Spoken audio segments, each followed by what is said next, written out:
माया अनेक विघ्न करती है, सिद्धियां प्रदान करती है, यहाँ तक कि सिद्ध बना देती है।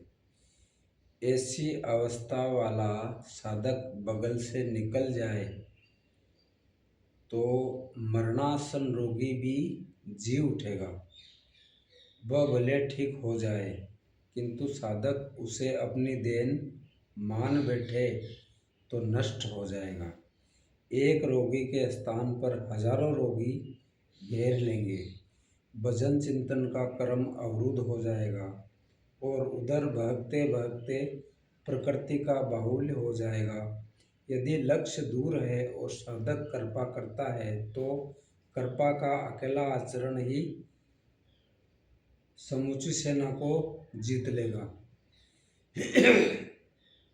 इसलिए साधक को पूर्ति पर्यंत इससे सतर्क रहना चाहिए। दया बिनु संत कसाई, दया करी तो आफत आई।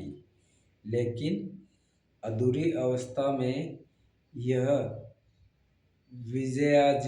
विजयाती प्रकृति का दूरदर्श योद्धा है।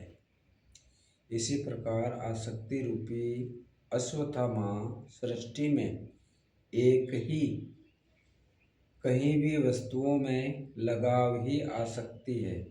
द्वैत का आचरण द्रोणाचार्य है। द्वैत ही आसक्ति का जन्मदाता है।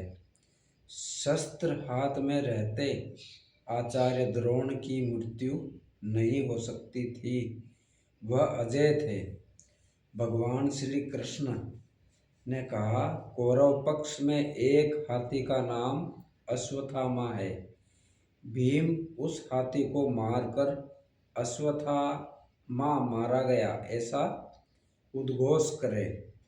इस अप्रिय सूचना से आचार्य मर्माहत हो शिथिल पड़ जाएंगे।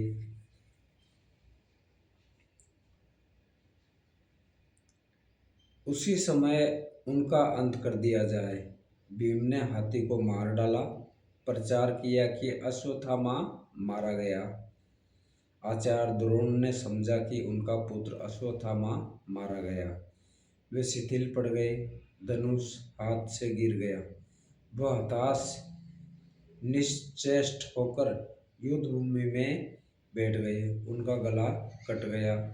पुत्र में अत्यधिक आसक्ति उनकी मृत्यु का कारण बनी। अश्वत्थामा दीर्घजीवी था। निवृत्ति के अंतिम क्षणों तक यह बाधा के रूप में विद्यमान रहता है, इसलिए अमर कहलाया। विकल्प रूपी विकरण साधना की उन्नत अवस्था में विशिष्ट कल्पनाएं उठने लगती हैं। मन में संकल्प विकल्प होने लगता है कि स्वरूप प्राप्ति के साथ भगवान की ओर से कौन सी सिद्धियां, अलौकिक शक्तियां प्रदान की जाएगी।